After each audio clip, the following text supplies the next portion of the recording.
Olá, caro aluno! Hoje nós vamos trabalhar um exemplo voltado para MPS, conteúdo que vocês certamente já estudaram no caderno de estudos na competência 2. É muito importante que vocês prestem atenção aos exemplos que vamos ver aqui.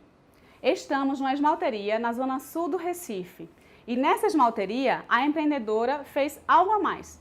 Ela ainda colocou uma loja de acessórios, uma vez que ela trabalha como designer de acessórios. Vamos a esse exemplo? Eu vou entrevistar agora Rafaela Lucena, uma das sócias desse empreendimento. Rafaela, com relação à sua atuação como designer de acessórios, como você define quantas peças produzir? Bem, vai de acordo com a demanda que eu tenha, né? Eu tenho alguns clientes que já me fazem encomendas por mês, né? Então eu já produzo aquelas encomendas específicas para aquelas clientes e de acordo também com as vendas que eu vou sentindo, tanto aqui da loja quanto do outro ponto de venda que a gente tem externo, né? Então isso vai realmente depender.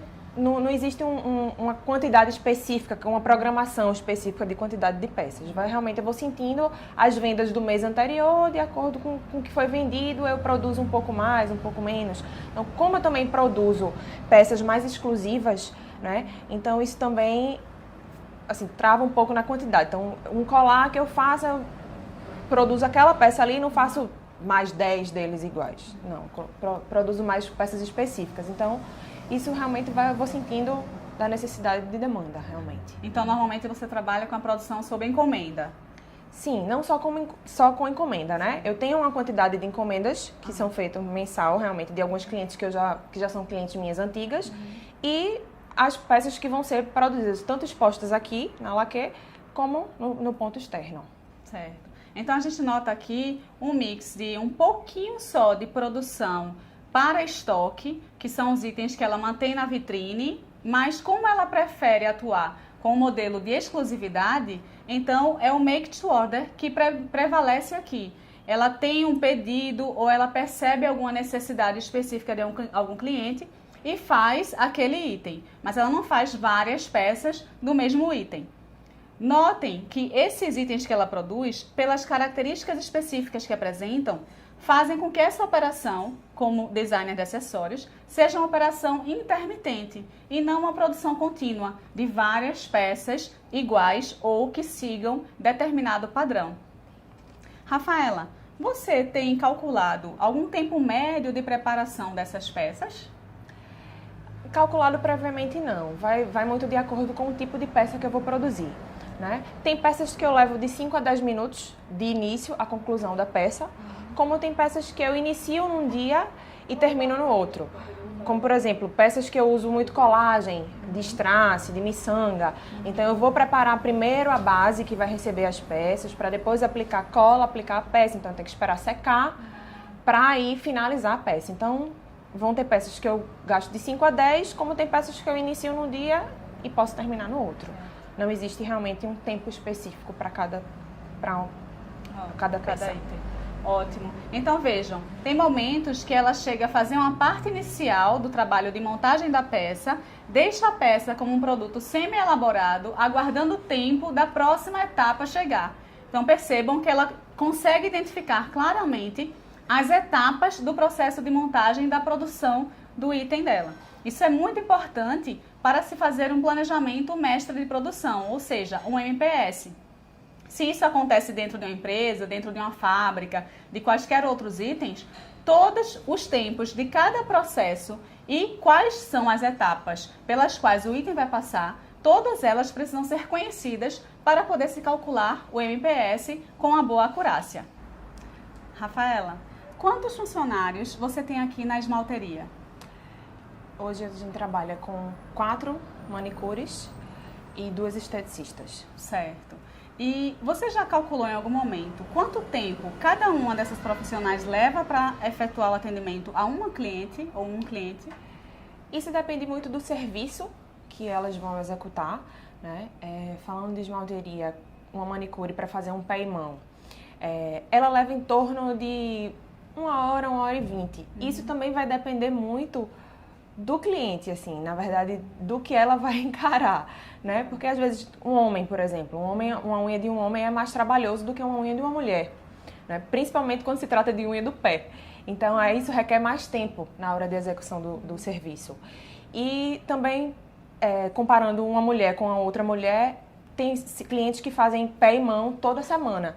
Então, essas clientes que fazem pé e mão toda semana, o serviço nelas é mais rápido, né? E aí, aquelas que fazem pé esporadicamente, então requer um tempo maior, mas uma média de 1 hora e 20 por um pé e mão. Obrigada. Vejam que interessante. As características do cliente interferem no resultado e no tempo do trabalho. Então, vejam como é peculiar, como tem uma peculiaridade esse tipo de prestação de serviço, e Rafaela certamente tem atenção a isso para calcular, imagino, a capacidade de atendimento dela. Com relação a essa capacidade, considerando, lógico, esse aspecto da produtividade, de quantos clientes ela consegue atender num período, a depender de cada tipo de cliente. Sim. Você já teve algum caso de algum cliente que agendou, disse que viria aqui, imagina que você se programou em atender uma determinada quantidade de clientes naquele dia, e aí o cliente liga e cancela? Isso já aconteceu? Sim, aconteceu. E, na verdade, quando ele liga e cancela, é até bom. O que acontece muito é ele agendar, porque a gente trabalha hoje com agendamento e com disponibilidade, né? Mas como a gente já tem um fluxo de cliente muito grande que prefere agendar semanalmente, então principalmente nos dias mais finais de semana, quinta e sexta-feira, a gente tem um fluxo muito grande de agendamento. Então quando o cliente ele agenda e não vem ou não avisa previamente, isso prejudica muito a gente, porque muitas vezes eu chego uma cliente aqui para ver se tem disponibilidade, eu digo que não tem porque tem uma cliente agendada em seguida e aí quando dá o horário da cliente, ela não chega. Então acontece muito. Diariamente eu tenho esses casos assim, de clientes que agendam e não aparecem e não avisam que não vêm. Entendi. Então percebam, ela tem várias janelas de atendimento e aí ela encaixa um cliente em cada uma dessas janelas. Se o cliente não vem e não avisa, ela não tem condições de colocar um outro cliente ocupando aquela janela. Então, ela tem uma perda naquela programação dela. Certamente isso impacta o faturamento, porque, digamos, se ela poderia atender 20 clientes no dia, ela só vai atender 19. E ela não vai ter o retorno referente àquela operação para a qual ela se programou. Isso é muito interessante quando a gente fala de planejamento de produção, porque a gente sabe que isso acontece em qualquer negócio. O planejamento é feito, aí quando a execução daquela atividade é que vai acontecer, você sabe que há imprevistos, então é necessário se adaptar a esse tipo de situação. O contrário também já aconteceu, de as clientes agendarem, todas virem, e aí chegarem outros clientes e haver uma formação de uma fila de espera aqui. Bem, não é comum, né? Não vou dizer que nunca aconteceu, que pode já ter acontecido, não uma fila de espera, mas um pequeno atraso no agendamento. E, assim, na verdade, a gente é muito cuidadoso em relação a isso, né?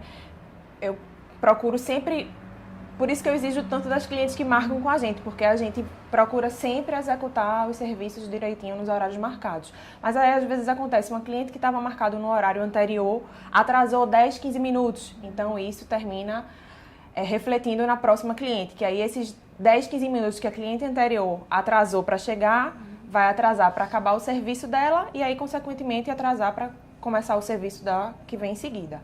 Não é muito comum, né? Porque, como eu disse, a gente é muito cuidadoso em relação a isso. Mas acontece, esporadicamente, mas pode acontecer. E já aconteceu. Entendi, ficou claro. Muito obrigada mais uma vez, Rafaela. Por nada. Foram ótimas informações que você passou. E, alunos, aproveitem esse exemplo e reflitam. Como vocês imaginam que outras operações funcionam e se adaptam a realidades como essa, de ter imprevisto, de um cliente cancelar um atendimento, cancelar um agendamento e avisar ou não? Prestem atenção a esse exemplo e continuem o estudo no caderno de estudos. Até mais!